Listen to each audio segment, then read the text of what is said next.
I don't know how it happened the first time.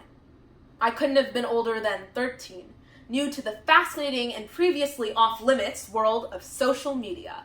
It happened on Tumblr, which I feel speaks for itself because most stories that start with Tumblr rarely end well. I came across a post entitled 51 Reasons to Lose Weight, or something like that, and I'm paraphrasing, but it listed things along the lines of popularity, crop tops, thigh-high socks, baggy sweaters hanging off your shoulders, being the smallest in the room, being delicate, with your prominent collarbone and protruding ribs. It kept going like this, painting starvation out to be this beautiful form of destruction. At the bottom, the first hashtag amongst a long list read hashtag pro-Anna. It stood for pro-anorexia. 2 years later, I would be diagnosed with an eating disorder. It isn't until months into recovery I would come across the word romanticization and understand what it meant. Romanticize, verb, to deal with or describe in an idealized or unrealistic fashion makes something seem better or more appealing than it really is. The truth is, anorexia is the most lethal psychiatric disorder, carrying a 6-fold increased risk of death, 4 times the death risk of major depression. The truth is, weight loss didn't make me more popular. In fact, I lost most of my friends. The truth was there was no cute oversized sweaters or short skirts because shopping became an anxiety-inducing experience. My visible bones didn't make me feel delicate, they made me feel weak and trapped and miserable. The truth was hair loss and bad breath and lying to people I loved, and most of all, the truth was those posts had lied to me. The trend of the romanticization of mental illness is still extremely prevalent on the site, but this cultural movement is no longer segregated to the deep, dark depths of Tumblr. Instead, it has infiltrated our media and culture in much more subtle ways. Think of character archetypes. The pretty sad girl who only needs love to save her from her suicidal ideation, the mad genius characters who are more creative or smarter than their average neurotypical counterparts, the manic pixie dream girls in our beloved John Green novels and coming-of-age movies, where young women with mental illness aren't just romanticized, but sexualized. Think of popular teen TV shows like 13 Reasons Why, a story that follows high school student Hannah Baker who tragically commits suicide but leaves 13 tapes behind, each blaming someone for her death. As people listen to her tapes, she goes from this passive victim of bullying before she died to having this control of her narrative after death. Impressionable young viewers are fed the message that Hannah was originally helpless, but suicide empowered her.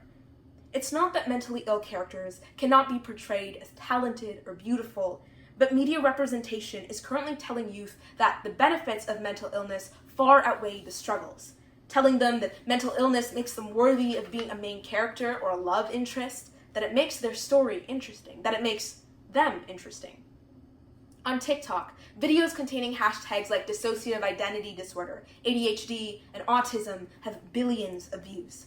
Numerous creators produce educational content about their conditions, and while this representation is important, to a teen watching, they don't see detrimental mental illnesses. They see sneak peeks into fascinating symptoms in 1-minute videos that cannot possibly encapsulate the brutal reality of living with these conditions. They see this correlated to social media fame, a sense of support, and community. It's an easy thing to become enamored with, to look at and say, I want that. We finally see the romanticization of mental illness manifest in Gen Z culture as the trivialization of mental health. Phrases like, dude, I'm literally gonna off myself, or I wanna die, LMAO, have become so common that we now literally have an abbreviation for kill myself, KMS, reducing the concept of suicide to LOL. If I'm being honest, I myself am not faultless when it comes to this, and I'm sure many of us aren't. And it encourages us all to consider where we draw the line between coping with humor and trivializing sensitive issues. At first, the romanticization of mental illness seems like an uncomfortable trend, but its consequences can be fatal, with repercussions that echo for decades. An article written by Banner Health describes how behavioral health experts have grown concerned about the rise in young adults self-diagnosing with psychological conditions. On one hand, it is important for us to listen to those who self-diagnose. After all, access to clinical care and prejudice within medical institutions are real issues. On the other hand, we must consider intent. Are teens looking for a sense of belonging in these diagnoses? Are they mentally ill, or do they have a couple of vague symptoms they read off a list on Instagram? In a Stanford paper entitled Echo, Amina Strethsa describes the formation of micro-communities online, where like-minded followers create echo chambers, where similar content is constantly being reflected back at users, and thus, their worldviews go unchallenged. They are never confronted with the reality of their illness or have the validity of their self-diagnoses questioned. In fact, the negative emotions reflected in these posts could be contagious. A 2013 study found that students who were exposed to depressive thinking by their roommates were twice as likely to develop depressive symptoms. Though mental illness itself isn't contagious, it goes to show how consistent exposure to mental illness symptoms can cause them to manifest in otherwise healthy youth. It's not that people who consume this content and then consequently develop symptoms are doing it to themselves, but in reality, symptoms don't equate to illness. But how do teens know any better when all they've been fed is this watered-down version of these illnesses? See, their experiences or feelings could easily fit the bill of a tragic black and white gif of a girl crying on Tumblr, but not so easily fit the DSM-5 diagnoses for clinical depression. This doesn't mean their feelings or experiences are worthless without a diagnosis, but simply that they are different. Even more frighteningly, the phenomenon of suicide contagion also exists. It's understood as a process by which exposure to suicidal behavior influences others to attempt suicide. The release of 13 Reasons Why caused an uptick in searches related to suicide, and research shows that such searches correlate with actual suicides. In this way, the romanticization of mental illness is not just a fickle social issue, but a potentially deadly one. Another risk the romanticization of mental illness presents is stigmatization. Traditional media spent decades stigmatizing mental illness as something criminal, but now, presenting psychiatric conditions as positive is still a misrepresentation and distorts the public opinion of what mental illness is. Symptoms that cannot be made poetic or desirable are less severely stigmatized. So, while self-harm and being unable to eat are considered socially palatable behaviors, things like schizophrenic hallucinations or dental deterioration due to bulimia are shoved deeper into the dark. People are shamed for their illnesses not being as pretty as they should be. So, we've tackled what the romanticization of mental illness is, where we see it, and why it's harmful. But that's only the tip of the iceberg. I started this talk because I wanted to tell the world about a crisis brewing right under their noses.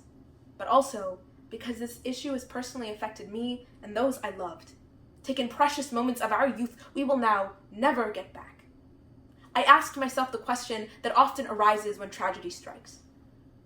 Why? The truth is, I feel less qualified to answer this question now than I did when I began this journey. I didn't emerge with a single golden answer, instead with a handful of possibilities that sound like conspiracy theories. If you haven't noticed, I'm no sociologist or psychologist, and so all I endeavor to do next is share ideas rather than answers. Rates of depression increased 52% between 2005 and 2017 among adolescents, corresponding with the global exponential increase in internet usage. This spike in mental illness is unique to the generation that grew up on the internet. These trends don't exist for adults over 26. Key developmental years spent on social media mean that youth of this generation literally have brains that develop differently. The American Psychological Association describes how around age 10, children's brains undergo fundamental shifts that cause them to seek social rewards and peer approval. At the same time, they're given the internet, with the average age now for getting a phone being just 10.3 years old. Think about this. What encourages positive feedback from peers? Usually, it's complying with social norms. So if a concerning trend emerged on social media, like the glamorization of mental illness, and we condition children to receive a natural psychological high from social media approval, how can we be surprised when they comply with these concerning trends to continue to get that approval? It's this delicate balance of wanting to fit in and yet stand out that brings me to my next theory of Gen Z's fear of mediocrity. It's no radical discovery that people like feeling special, but Generation Z is particularly vulnerable when it comes to this desire. In our meritocratic society, with the standards to be able to reach a secure job and the middle class perpetually rising, we've been taught from a young age, we will not survive on average. We've been told that we're supposed to save the world before it's too late. Because of this ever-present pressure, I truly believe that Gen Z fears mediocrity. We can see it with our slang in the way we insult things and people as basic, but this fear subconsciously encourages us to engage in things that will make us special, including the romanticization of mental illness. I'm aware this can be a dangerous idea to perpetuate, that people with mental illness are only doing it to be special or different. But what I mean is that with the way mental illness is currently portrayed in media, it presents an opportunity for us to alleviate that fear of averageness in a dangerous way. Finally, I would like to propose that perhaps the romanticization of mental illness occurs because happiness is simply no longer fashionable. As author Ursula K. Le Guin describes, the trouble is that we have a bad habit, encouraged by pedants and sophisticates, of considering happiness as something rather stupid. Only pain is intellectual, only evil is interesting, unquote. In this way, to be happy is to be seen as naive, and by default, to be unhappy is mature. You're enlightened, you're woke. Couple this with our increasingly nihilistic culture, we're left with a concerning underlying social attitude that makes youth that much more vulnerable to see mental illness in which people are characteristically unhappy as something desirable. After all of this, however, where can we find reprieve? Where can we turn on an individual and societal level? The answer to this question for me has always been to return to faith. Islam has always been a religion of social justice, one in which we are not only encouraged to speak up against what we feel is wrong, but obligated to in order to protect our communities. And it is this idea of social obligation in Islam that I find myself specifically clinging to in our hyper-individualistic society. In Quranic scripture, community obligations include giving charity, caring for orphans, and freeing slaves, but they also include things like the pursuit of knowledge and holding each other accountable for our actions. In this way, Islam highlights a theme of not only caring for each other, but working together to uphold the moral fabric of society. So why would these values not translate to our communities online?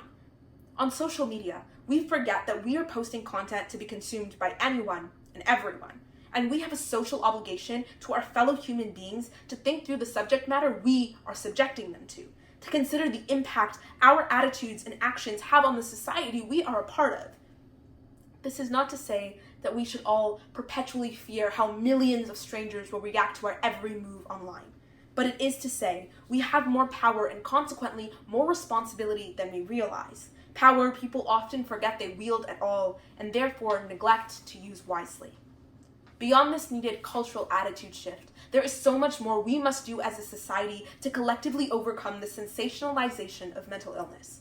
We have to begin educating on the difference between mental health and mental illness, and more importantly, respecting both equally in our communities.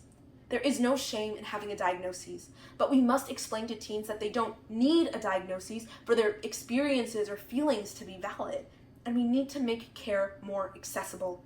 I cannot overstate the importance of this. If we are dismissive of anything that is not the extreme, it is understandable that teens who are struggling and feel unheard will resort to extreme labels to feel seen and get support. I want to make it clear, I am not hoping you walk away from this talk skeptical of all your friends who say they're mentally ill.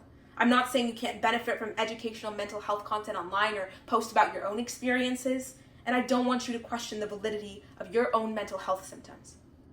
What I do hope you do, if anything, is be aware of the language you use and the attitudes you hold when it comes to discussing mental health in your daily lives.